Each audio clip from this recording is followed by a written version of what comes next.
एक परिवार में दो भाई रहते थे। उनके पिताजी ने दोनों को एक ही व्यापार दे दिया था, जिससे वह दोनों अपना व्यापार अच्छे से चला सके और उन्हें कोई भी परेशानी न हो। दोनों भाई की शादी हो गई थी। दोनों भाई अपना व्यापार अच्छे से चला रहे थे। उनका जीवन अच्छे से गुजर रहा था। एक दिन एक बाबा उनकी दुकान पर आए थे।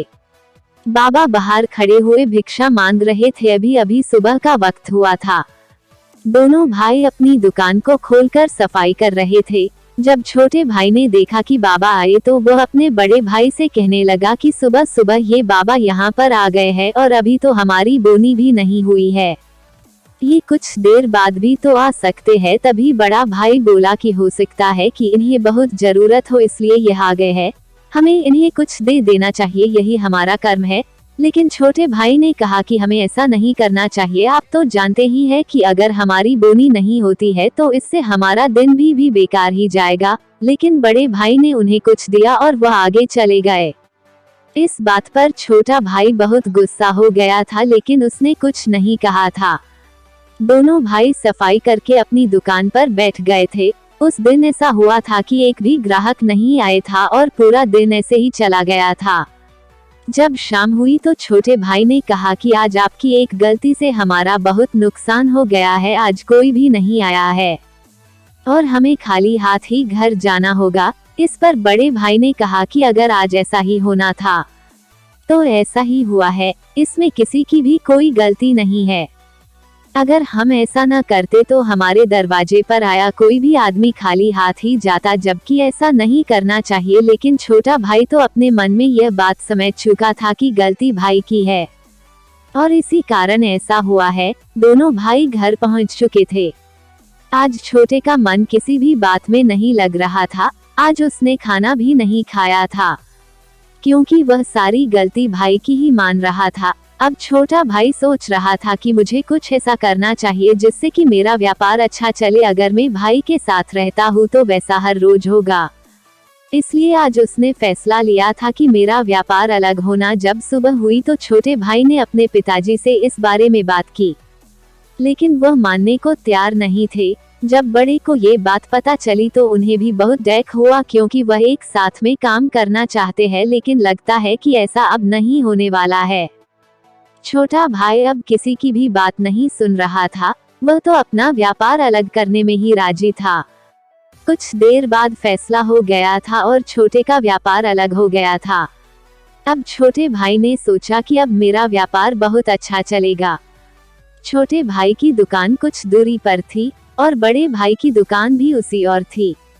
अब दोनों साथ में नहीं जाते थे। लगभग बोलना भी कम हो गया था, क्योंकि छोटे भाई के अंदर अब ईर्ष्या ने जन्म ले लिया था। कुछ दिन तक छोटे भाई की दुकान बहुत अच्छी चली थी और वह अब फूला नहीं समा रहा था। अब उसके अंदर घमंड ने भी जगह बना ली थी। बड़ा भाई अपने अनुसार ठीक चल रहा था।